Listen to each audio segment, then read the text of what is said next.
कहानी की शुरुआत बहुत समय पहले की बात है। उज्जैन नगर में महेंद्र गुप्त नाम का एक प्रसिद्ध व्यापारी रहता था। वह न केवल धनी था, बल्कि अपनी ईमानदारी, उदारता और दूरदर्शिता के लिए भी जाना जाता था। व्यापार में उसकी गहरी समझ और लोगों के साथ उसके व्यवहार ने उसे समाज में सम्मान दिलाया था। एक दिन महेंद्र गुप्त व्यापार के सिलसिले में दूसरे नगर की यात्रा पर निकला। रास्ते में वह एक घने जंगल से गुजर रहा था कि अचानक डाकुओं ने उस पर हमला कर दिया। उन्होंने उसका सारा सामान लूट लिया और उसे अधमरा छोड़कर भाग गए।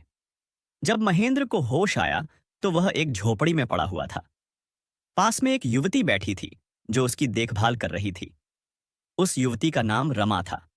उसने महेंद्र को पानी पिलाया, जड़ी बूटियों से पट्टी की और कई दिनों तक उसकी सेवा की। कुछ दिनों में जब महेंद्र पूरी तरह स्वस्थ हो गया तो उसने रमा से पूछा, तुम कौन हो? इस निर्जन जंगल में अकेली कैसे रह रही हो? रमा ने कुछ संकोच के साथ उत्तर दिया, मैं एक ठग की बेटी हूं। मेरा पिता जंगल में राहगीरों को लूटता था, पर कुछ समय पहले उसका निधन हो गया। मैं अब अकेली रहती हूं। मैंने यह जीवन त्याग दिया है, अब किसी का बुरा नहीं करती। महेंद्र गुप्त उसकी बातें सुनकर सोच में पड़ गया।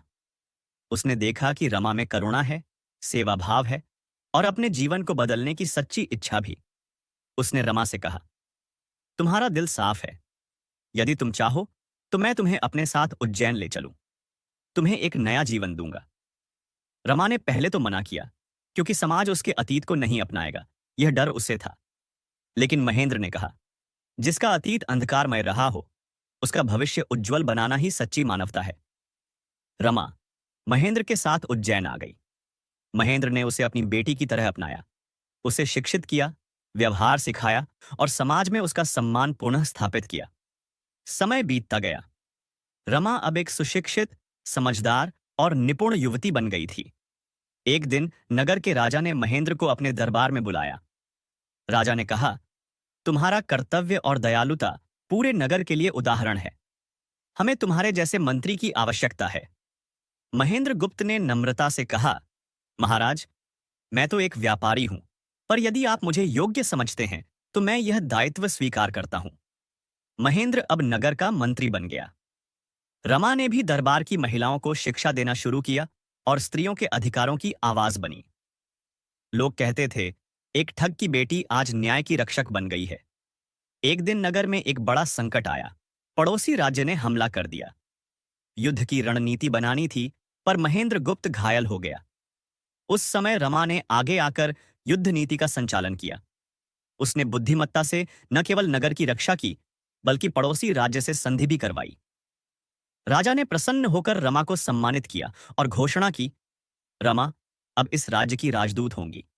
उनके साहस, विवेक और निष्ठा से हम सब प्रेरणा लेंगे। इस पर रमा ने कहा, महाराज, यह सब महेंद्र गुप्त की कृपा है। उन्होंने मुझे एक नया जीवन दिया, विश्वास दिया और यह सिखाया कि इंसान का अतीत चाहे जैसा भी हो, अगर उसे सही दिशा मिले तो वह इतिहास रच सकता है। इस प्रेरणादायक कथा से हमें यह सीख मिलती है कि किसी का अतीत उसका भविष्य तय नहीं करता। यदि किसी में बदलाव की सच्ची इच्छा हो तो उसे अवसर अवश्य देना चाहिए। सच्चा मनुष्य वही है जो दूसरों को ऊपर उठाने का साहस रखे। ऐसी और भी मोटिवेशनल स्टोरी के लिए चैनल को सब्सक्राइब एंड वीडियो को लाइक करें।